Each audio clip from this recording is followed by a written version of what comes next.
man. Yeah, so it was extremely stressful trying to figure out what video I was going to submit. My dilemma was that I felt like at 5 minutes, which is what I thought it had to be, my best video was the one that I submitted for the Cleveland Comedy Festival. And there's, I think, all of the people, maybe one that watch the videos for Rubber City that don't watch it for Cleveland Comedy Festival, so they would have been seeing the exact same video. So, Yeah. Is it um, that bad though? That's yeah, the hard part. Can they really take points off for that if like that's your right, go-to submission video? I mean, I yeah, don't know. I don't know what kind of criteria that you really factor in when watching these videos, and I'm sure it differs from person to person. yeah. So my other one was the set I did at Mahal's for before the roast battle. And the problem with that was when I clipped it to 5 minutes, the last joke didn't end on a big laugh, and the camera was slightly tilted. How much So time did you do for that set though? Did I you do did 10? I did 10, yeah. Did you? So Ooh, that's a tough one. Because like yeah, that so that last one you were talking about that wasn't a big laugh would pretty much be in the video either way. However, 5 minutes you chopped out of it. well, it was a good laugh. It just wasn't like an ending laugh. You know what I I mean? get that. I Like get that. so basically I was like sending the two videos to people that aren't on the board of the festival, like sending videos to people to be like, which one's better, which one's better. And I got so many mixed reviews. And then I was like, fuck it, I'm just gonna submit the old one. And it was like 11:25, 11:30, something like that. Yeah. And then whenever I got to the submission form, I saw it said 5 to 7. And I was like, oh fuck, I can work with that. So I Th- run back upstairs and I looked up a YouTube video on how to tilt the frame whenever you're editing a video because I couldn't figure out how to do it earlier. It yeah, would it do depends on the it, program. yeah, it would do it, but it would only do it for like a portion of the video, and I wanted it to be the whole video. So I figured out how to do that. So I made the video look straight, and then when I extended it to 7 minutes, it ended on that big laugh that I wanted at the end of the video. So I was like, fuck yes, this is the fucking tape. And so I sent it in at 11:49, and I could just hear somebody saying like, "Good job, waiting until the last minute." I'm like, technically, I was 10 minutes early. Like You that's. know, I'm just a fucking psycho when it comes to submission tapes. Like I never think it's good enough. I just have to like cover my eyes and bite my tongue and just click go. That's the only way I can do it. Yeah. What did you put for your what do you know about Akron thing? I do they send you a copy back I of what you put? I think I can't remember if it's like I jot can't either. form. I can't remember either. If it is, it's I think it was pretty funny. Yeah, so I said what I know about the city of Akron. Barmacy is the best open mic. Tequila La Loma is the best Mexican food. Fiesta on Newton is the best pizza, not Luigi's. The construction, the construction downtown is never over. The East Side will be trendy one day. That's what they tell us, anyways. North Hill has the best burgers and Nepali food. West Side has brick roads that will pop a tire, and the South Side is abandoned.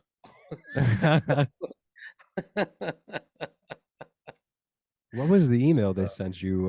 They It sent you. was it just says Rubber City Comedy Festival, thanks for your submission in the subject line. And Okay. then if you scroll down it has your answer to the question. Um it is funny. Like Amanda Elam was submitting, and she was like asking me what to write in that, and she like kept like asking me different questions, and I'm like, you're putting way too much thought into this. Like Yeah, I this don't is think they actually for care that much. no, this is for people who aren't from here, so that they know what they know about Akron before they come here. This isn't this for us. This is just like a joke to write. Yeah, We know about Akron. Like I it's don't think they even judge the joke that hard. yeah, just write something funny. It's fine. last year I just literally did like random thought association and just wrote everything I could think, every word I could think of that had to do with Akron. It was like 2 paragraphs long. Like, I did some joke about homeless people in Akron and the Red Fox or something. Like I put down like how many overdoses take place in Akron every year, and said like, and that's just the Red Fox bathroom. Yeah. nice.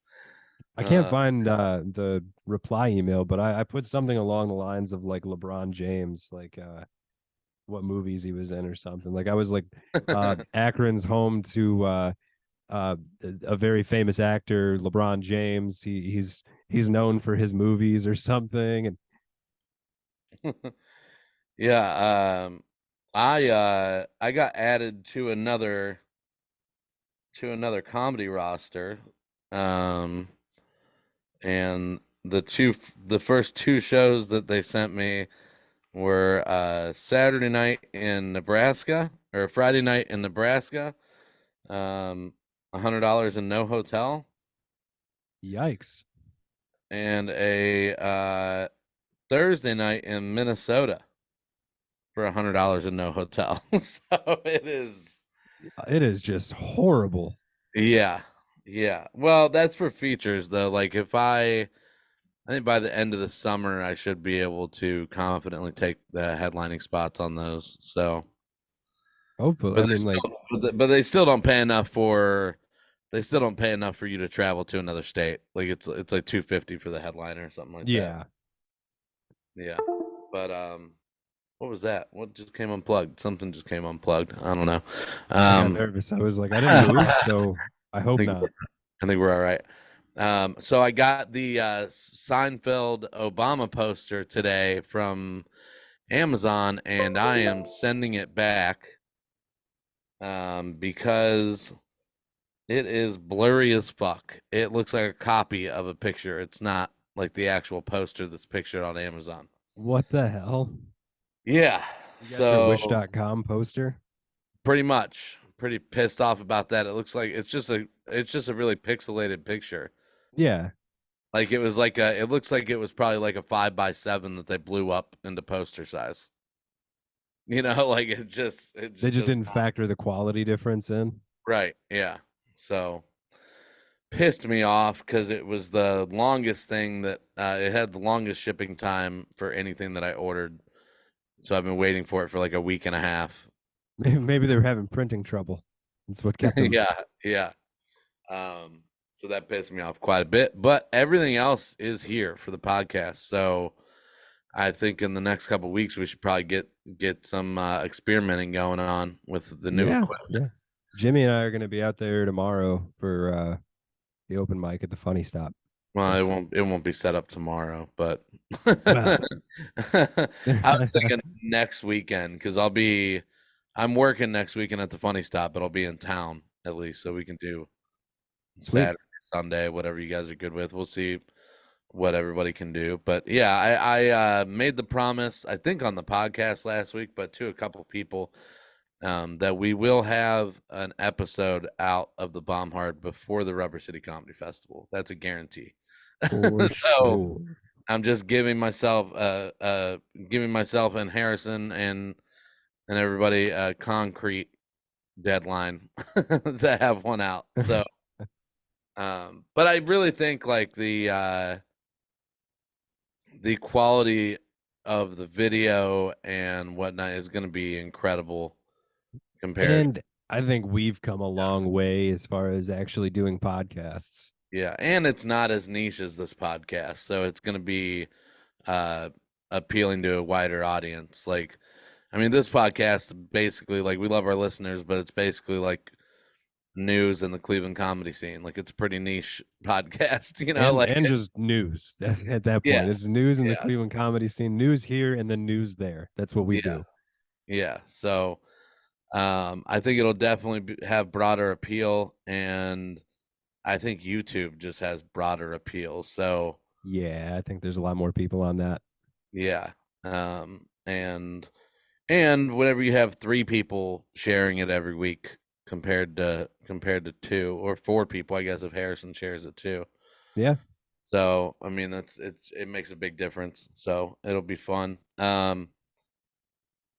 Anything else? Yeah, the benefit show Sunday night for my brother. I guess we can talk about that. That was dope. That was really cool. It was an extreme success. Yeah, 90 tickets sold. It was. Damn. I've been to a lot of Sunday fundraisers at the Funny Stop, and it was by far the most attended one I've ever seen. Um, It's been a and long time since I've seen that many people there. yeah, we raised $2,200. And then somebody, I don't think I'm allowed to say who, but somebody matched our donation on the GoFundMe page. So that's very cool. So my brother doesn't have to worry about bills for the rest of his chemo treatments. So So many raffle tickets, man. People just had like ribbons of these raffle tickets just roaming around with them. It was nuts. It was absolutely nuts. yeah, the funny thing is when Megan Shank won the Rubber City Comedy Festival tickets. You just heard Kyle. You just saw like you just saw a intense look on Kyle's face, and he's like, "Draw it again." Because Why did she put tickets? yeah, because she was gonna buy them anyways, but it saves her money, I guess. I thought she got into all that stuff for free by now. I didn't know. I have no No, she idea. always buys her and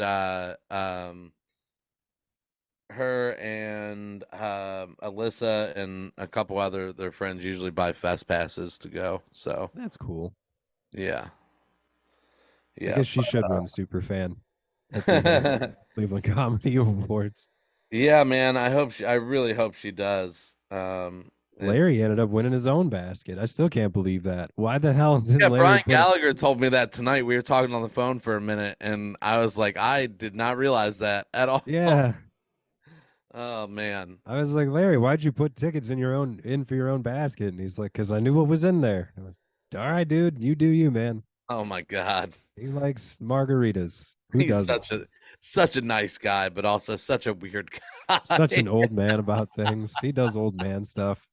He's the nicest guy though. I mean, he was very complimentary about all of us. And yeah, I really appreciate him bringing out a basket. There were people that brought baskets that I didn't even know were going to bring one. Yeah. Uh, I mean, we barely knew the owner of Sassy's in Twinsburg. She donated the basket yeah, for the Brown stuff, and like we knew her for 5 minutes. yeah, that was cool. Uh, Super nice, super nice. Bob McClure had one of the most popular baskets, which is the O'Malley's Chocolates basket. Yeah, Haley was bummed when she saw all the tickets in that bag. She was like, "I guess we're not getting Mally's." Yeah, the most tickets in the bags were the O'Malley's Chocolates and the Auto Detail from Wasn't there a John weed themed Sitz. basket too? And the 420 basket had quite a few tickets in it. Yeah. I think most of which were Gary Campbell, who won it. What was Um, all in it? I didn't get to see what was in I it. think my brother put some in there, maybe, and I know Kyle Honhorst tried to win his own basket back. So, it,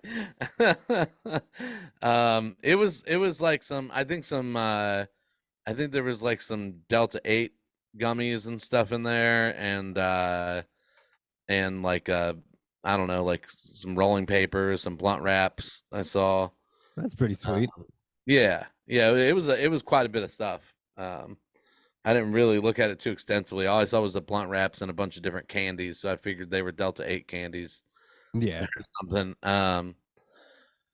But yeah, that it was a lot of fun. Everybody on the show was great. Like my mom and dad were like, we were just blown away by how funny all of your friends are, and I'm like, yeah, that's why we're friends, you that's know. what we Like do. it's yeah, and It's- Tim Wolf doing that a day after his dad passed away was awesome. I mean, he he texted me. crushed. Yeah, he texted me and told me, like, warned me, like, I might end up bombing with a bunch of new dead dad jokes. And so I to cover him, I was like, if I was like, if that's what you need, that's what you need, man. I don't give a shit. And and to cover him, I put Volchko after him because I know Volchko is like the most likable person that was on the show because he Yeah, just had a baby, you know, and And Tim crushed, man. I mean, he just crushed. It was one of the best sets I've seen in a while. And it was pretty amazing to see. You and Jimmy and Bob all had killer sets. Josh had a killer set. Um, I experienced the check drop for the first time, which was fucking How weird is it? brutal. It was brutal, dude, because I didn't know that's I saw the checks going out and I didn't put and I've heard about the check spot my whole life, but I didn't put two and two together. And I just thought like, oh, this crowd's just really religious. Like they don't like my religious shit, you know? I And think I then would have jumped to like thinking they were fatigued or something, having seen everybody and just like so many people were really good back to back that, maybe they're genuinely tired of laughing or yeah, something. and then But and then I got him back I got him back at the end and Josh was like, yeah, it was definitely the check spot. It wasn't it yeah, wasn't it wasn't your jokes. he pointed it out like as it was happening, like as they were gearing up to take him out, he was like, "Oh no!" And you heard like the Yeah. needle skip, check Yeah. spot. Yeah, it was a good lesson to learn. That's what Josh told me. Is like that's when you should talk about like tipping the wait staff and stuff like that and just acknowledge it, a little Yeah, bit. So it's a good lesson to learn before I actually headline a real show. it's Like definitely something to keep in the back of your mind for that. yeah. Yeah, Glad I learned it now instead of when it's too late. Um but yeah, I don't know. That's about it. My brother was like beyond pleased. Like he was shocked I'm at glad he had a good time too. That was like my yeah. big fear is like, what if his brother just hates all of us and he's just like, I really appreciate him doing this, but we could have just had it at like Oh, a VFW or something. yeah, no, he loved it and it wasn't just that you guys are like my five best friends in comedy. It's also I also knew that my brother would really enjoy that lineup. So that's part of the reason why I did it the way I did. It was a good lineup, man. The whole show went really well. Yeah, because I did have some people ask me like, "Oh, you're not gonna have a female on the lineup," and I was like, "Dude, don't. It's it's Don't do that. Don't be it's that my person. brother's fucking cancer benefit show. I will have the show that I think that he will enjoy the most. And you handpicked people you thought he would like. Yeah, and it's not that there aren't females out there that he would like. It was that I'm not that close with any female comics that I think he would have liked. You know what I Yeah, mean? I don't it is know. what it is. I mean, I don't see why it would be that big of a deal to anybody. Yeah. We'll get to some new shit here. We have a lot to talk about. A lot of shit went down this week and last week. We'll start with something that's unrelated to the rest of the shit. This is um out of KPRC2 in Houston. Is that a Uh, robot? Is that like yeah, a Star it's a Wars droid? news day. It's I think it's an NBC affiliate in Houston. This is about some Americans getting kidnapped by in Mexico. I won't say by Mexicans, but We We're don't hearing know. a bit more about context-wise how this group ended up here in Brownsville before making their way across to Matamoros. According to the family members of two of those individuals, this group originated in South Carolina, rented this white van, and then drove hundreds of miles here because a woman in this group of four wanted to undergo a cosmetic procedure. But according to what we're hearing from federal authorities now, it was shortly after crossing this bridge that this van holding this group of four U.S. citizens took fire from this group of armed men. And what soon followed was what we witnessed in this horrific video, those gunmen taking these individuals away from that van, loading them into a white pickup truck, and then essentially for 3-4 days disappearing. There were so many unknowns here, and unfortunately the governor of the state of Tamaulipas confirming everyone's worst fears, saying today that two of those Americans have been killed, two others are alive, all of them now into custody of Mexican government officials. And right now, we do know that there are multiple press conferences set in Mexico today that will hopefully provide some really critical insight into where things go from here. Important to know, the FBI on their part, has said that they've been working hand in hand with Mexican authorities since this crime took place on Friday.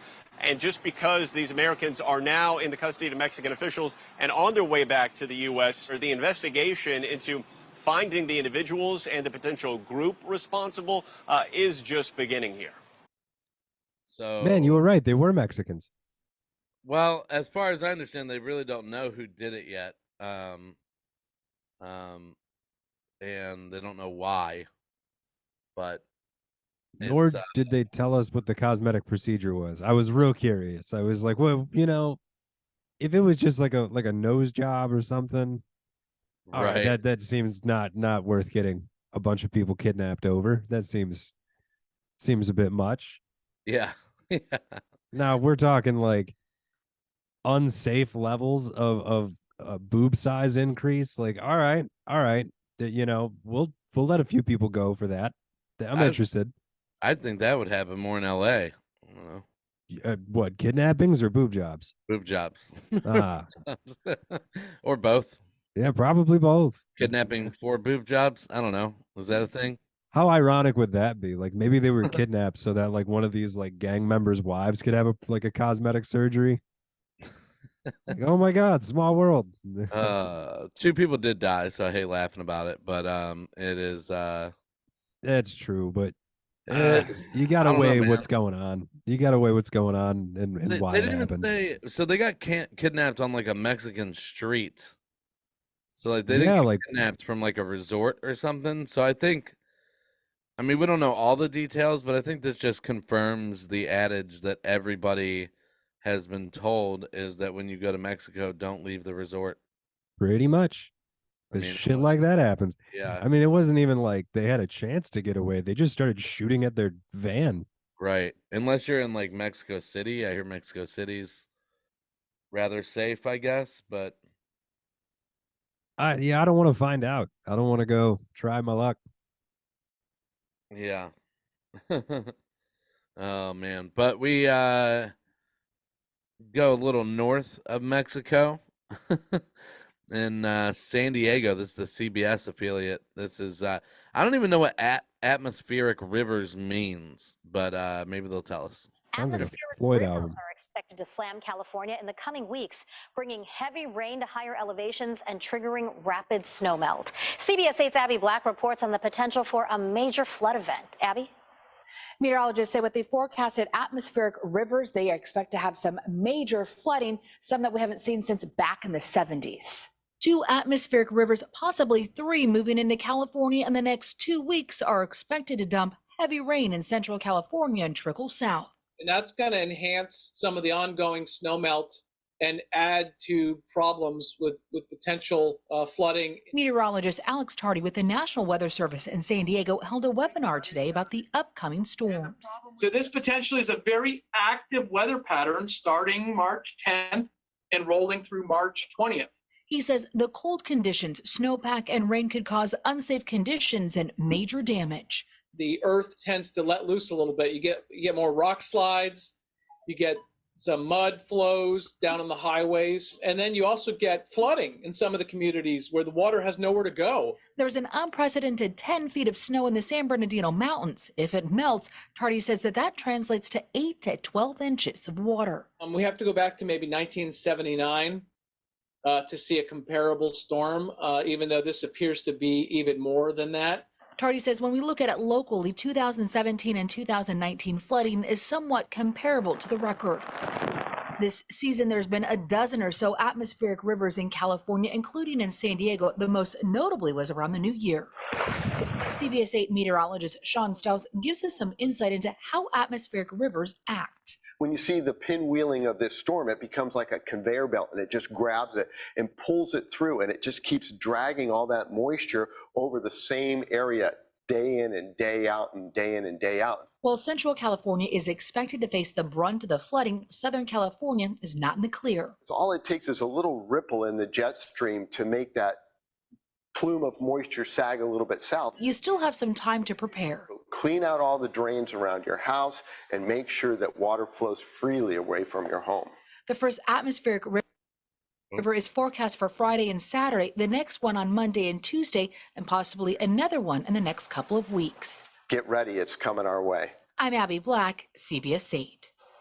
I still don't know what an atmospheric river is. I'm not I quite think sure. it literally is like a river in the atmosphere. It's just so much water in the Yeah. atmosphere, I guess, that it directs a certain way and causes a lot of flooding. If pretty sure that's what it is.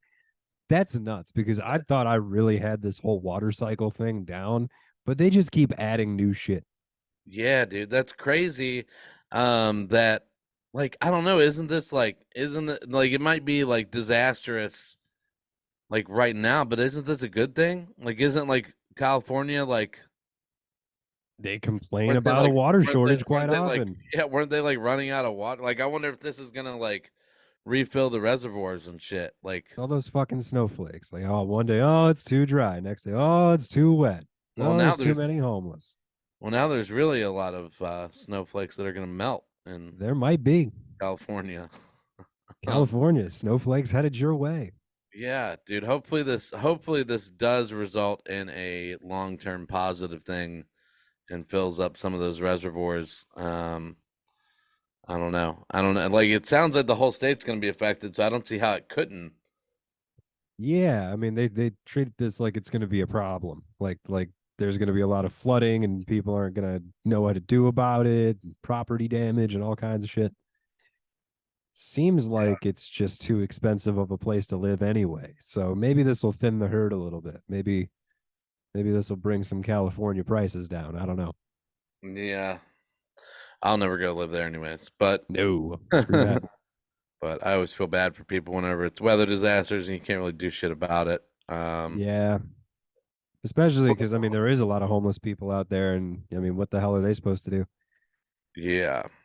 So Norfolk Southern having a bad couple weeks to put it lightly. And this is about the announcement that they made for safety upgrades amid the derailments. This is from Houston. I really don't think it's going to be enough. Rail company Norfolk Southern says it is taking extra steps for safety after a second train derailment in Ohio over the weekend. This second derailment happened in Springfield, Ohio, near Dayton, nearly a month after the toxic derailment in East Palestine, which is further east near the Pennsylvania border. Norfolk Southern says it now has a 6-point plan focused on boosting safety, including the enhancement of hot bearing detectors, which can trigger an alarm if potential failure or high temperatures are detected. We're cooperating with the NTSB, we're cooperating with the local, state, federal resources to make sure that we investigate them fully, understand what could be done better, and make Norfolk Southern an even safer railroad.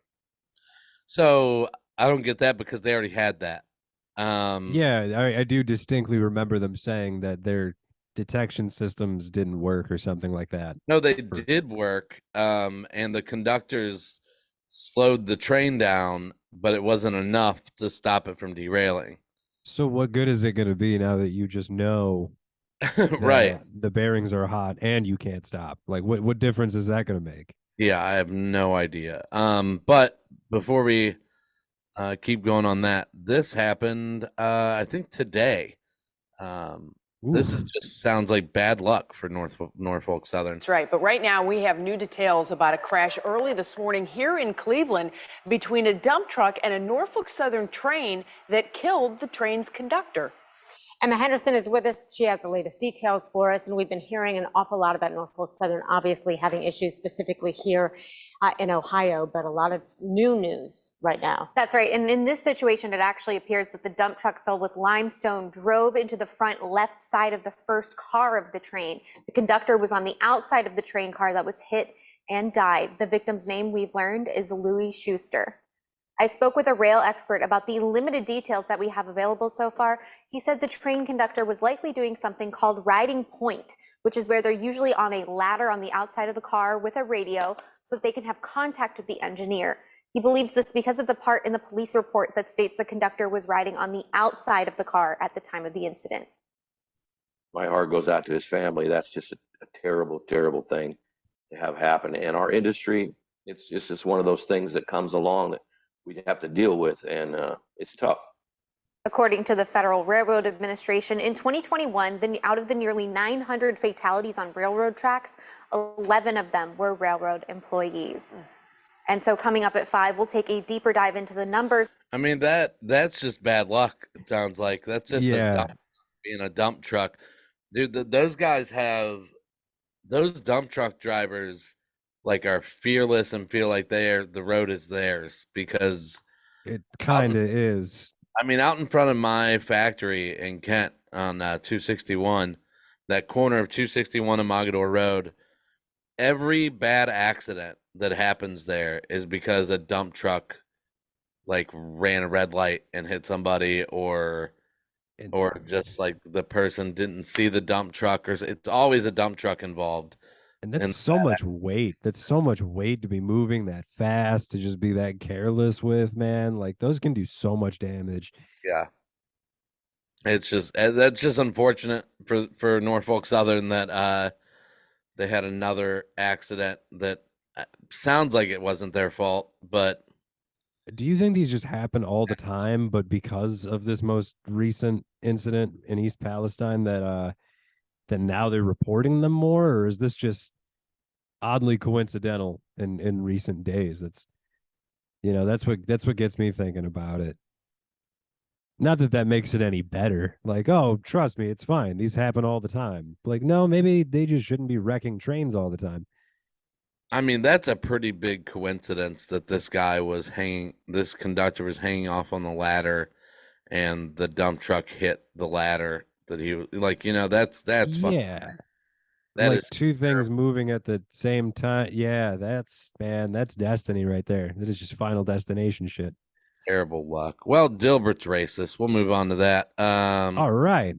This is a story that's developed in the past week or so.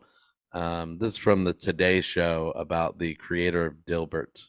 This morning, hundreds of newspapers are stripping their pages of the widely syndicated comic Dilbert after this live stream by its creator, Scott Adams. So if nearly half of all blacks are not okay with white people, according to this poll, not according to me, according to this poll, that's a hate group. That's a hate group.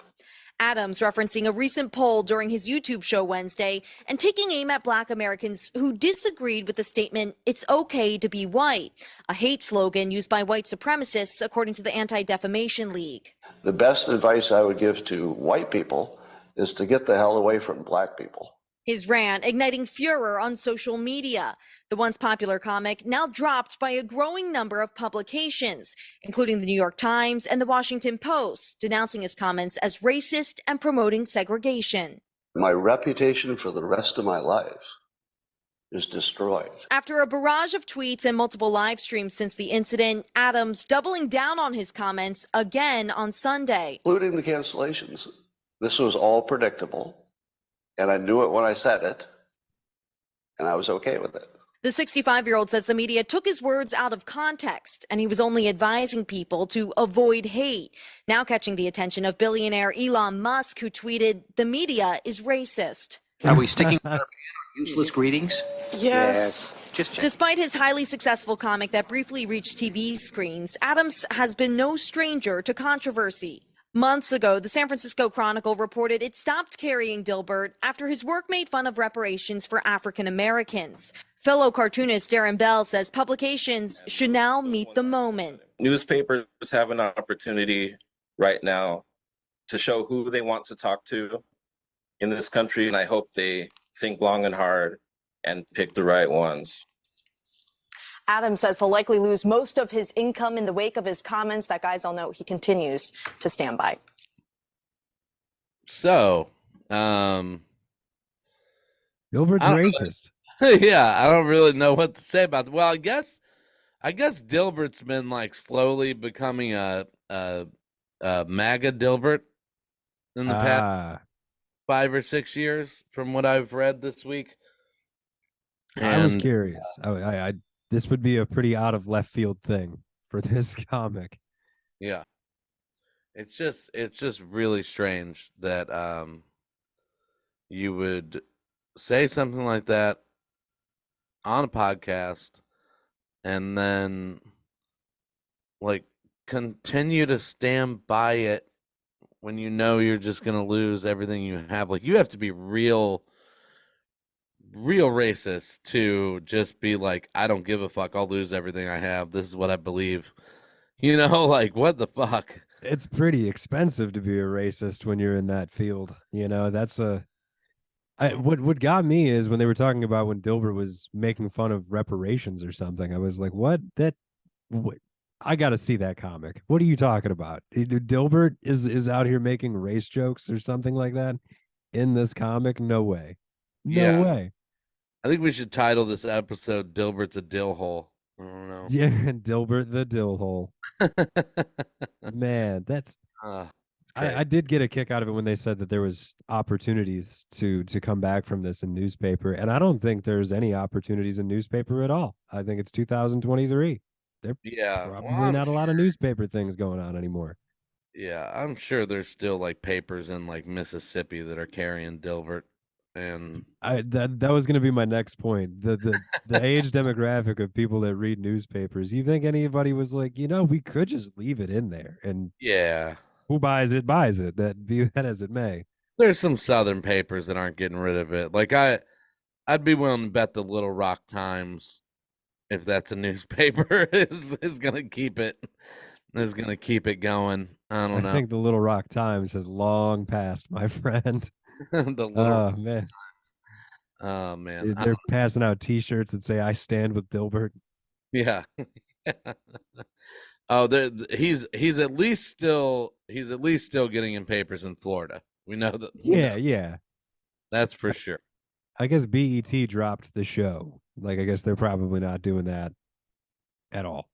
Yeah, he's still got like Winter Haven, Florida, and like Cocoa Beach, and where else? Youngstown. Jupiter, all Yeah. the old people places in Florida. Well, the last story is Cleveland comedy related, and it was on New Day Cleveland, and my mom texted me at work one day and said, "Hey, I saw this Megan girl on New Day Cleveland, and she was talking about the Cleveland Comedy Awards. Are you involved in that?" And I was like, "Mom, I posted it that I was nominated for 3 of them on Facebook, and you commented and said congratulations." So Yeah, they don't read stuff. So this is that, and I wanted to play this because the guy who's interviewing her, and I've seen him, I can't remember his name, but I've seen him countless amounts of times because he does New Day Cleveland all the time. You can tell has absolutely no knowledge of the Cleveland comedy scene, because when she talks about the talent in the Cleveland comedy scene, he brings up a name of somebody who hasn't been here in a very, very long time. This is from Fox 8 Cleveland. Okay, it's time to have a laugh. So have a laugh in the CLE, and it's almost time for the Cleveland Comedy Awards, and Megan Budigan is here. She's the MC.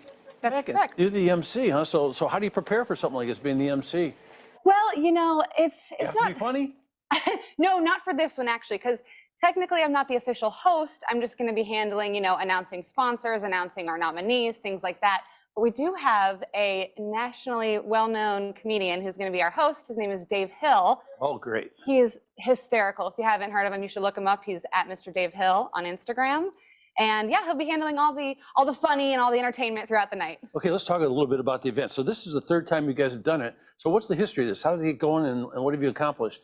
Sure. So the main purpose of the Cleveland Comedy Awards is to really shine a spotlight on all of the comedic talent that we have in our city, because it is so much. Drew Carey. Right. I mean, it has we started in 2018. We did the second awards in 2019, and then of course the third was scheduled for 2020, but COVID put a stop to that pretty quickly. So we're back. We're back this time at Playhouse Square. We're showing some beautiful video here of some fun in your Playhouse Square. And the venue you guys are going to be in is really a cool venue. It's gorgeous. We're in the Mimi, Ohio Theater. We're so excited. And, if you purchase VIP tickets this year, not only do you get great seating up close in the mix with all the comedians and all the nominees and performers. You also get a limited edition T-shirt that was designed by Clee Clothing specifically for this event. Oh, that's funny. So we're really excited. We love Clee Clothing. They've been one of our great sponsors since the very beginning. Okay, so people are seeing this, and people All are right, interested in I just wanted to play the first part. I like how like she realized also that he didn't know anything about Cleveland comedy and didn't even correct him. I just realized once he started spouting a name off, like, oh, you are just throwing darts at a wall here and hoping to see one of them stick. Jesus Christ, man. Saw some familiar faces on there. I think I saw Dave Flint in there, Joey cool. Zaza, Mary Santora. For the first time, people are actually paying money, extra money to sit near the comedians. Usually they would pay to sit farther away. Right. Yeah, That's yeah. weird. It's gonna be a fun time. I think I might actually rent a suit. Nice. I don't know. I am getting my bonus check this week from work, and I didn't think we were getting a bonus this year, so that bonus check, all sneakers. That's what for that bonus check. Headed And straight to the sneaker fund. yeah, I mean, I might actually use it to rent my suit and buy a pair of sneakers, and then the rest will be used for more sneakers. But I don't know if I'll be able to get a suit jacket in time. Maybe I'll just do the classic like shirt tie with like a sweater over it type look, something like that. I don't know. I got like 8 pairs of shoes highlighted on the Nike app right now that I want, but I'll go to that shoe store in downtown Akron and see what they got, if they have any special edition shit that hasn't come out yet. They usually have the drops a little early. There's a really sick pair of Jordans coming out, and I don't have any Jordans, so Might be worth it. Might be worth brand new pair of Jordans to wear with a suit. Sounds like a good time. just Jordans in your suit. Hell yeah. Might have to take off work. Might have to take off work on the following day for sure. How late does it go? I don't know. What time does it? I don't even know what time it starts. I thought it was going to be like 7 or 8 maybe. I didn't think it would be anything ridiculous. I don't know. It's a weekday for sure. I think it's a Tuesday. Yeah, I didn't see what time it starts. I'll go ahead and look that up. Do you have anything coming up that you want to promote? I'll be at Crowd Control on Thursday at the Funny Stop Comedy Club. That's for sure. I think that's pretty much all I have coming up for a little bit there. Cool. Cleveland Comedy World. Oh, at Broadview Brewing Company, I'll be hosting on March 31st. Oh, nice. That'll be pretty cool. It's Nice. Nick Delawy's old haunt. Yeah, that is the Cleveland Comedy Awards is it is Tuesday, March 14th, and that is at 7 p.m. So come out to that. It'll be a good time.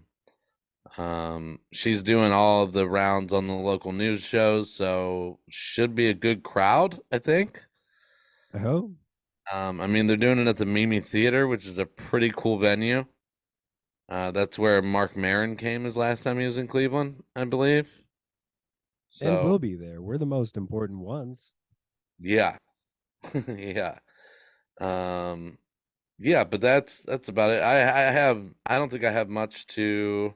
Oh yeah, I do. What am I saying? I have shows in this week coming up on Friday. I'll be in Jefferson, PA, at a winery. I can't remember the name. Just ask me about it if you're from the Pittsburgh area. I think we have one listener from the Pittsburgh area. And then Saturday night, I'll be on the Don't Tell Pittsburgh show, Saturday the 11th. And then next weekend, I am hosting for Brennan Ayer at Funny Stop. He is one of the funniest comics I know, and I've been looking forward to that for a really long time. And then I have some more Pennsylvania dates coming up the weekend after that. Pittsburgh is Friday the 24th. Ask me about where that's at. And that's about it until April 21st and 22nd. Joe Mackey, featuring for him. Make sure you get your tickets for that. He's also one of the funniest comics I've ever seen. He's one of my favorite joke writers. But yeah, definitely come see Brendan. I don't know who's featuring on that show. I keep forgetting to ask. But I'll be hosting it. And if you've seen Brendan Ayer at Hilarities, or if you saw him last time he was at Funny Stop, he just murders every time I've ever seen him. So it won't disappoint. And that's about it. Whenever we have a preview ready for the new comedy show, we'll probably just post that for our episode of Brown Petri Dish that week, just to like get people looking for the new podcast. That should be coming up in the next month or so. And we'll have tickets soon available for our May 13th show at Sassy's in Twinsburg with Bill Squire, myself, Brandon, and Jimmy Killius. That's gonna be so dope. Yeah, dude, That it's room gonna is set be up so well. I'm so pumped. I'm excited. We found a new room that's set up well for comedy, and it's gonna be a fucking phenomenal show. So In a I city that doesn't have comedy. yeah, I think it'll end up being a monthly thing. We'll see, but I'm pretty positive that the first one will turn out great and it'll end up being a monthly thing. So Hell yeah. look at that. All right, buddy. I gotta get to Burnt Pickle, so I gotta finish building a cat tower.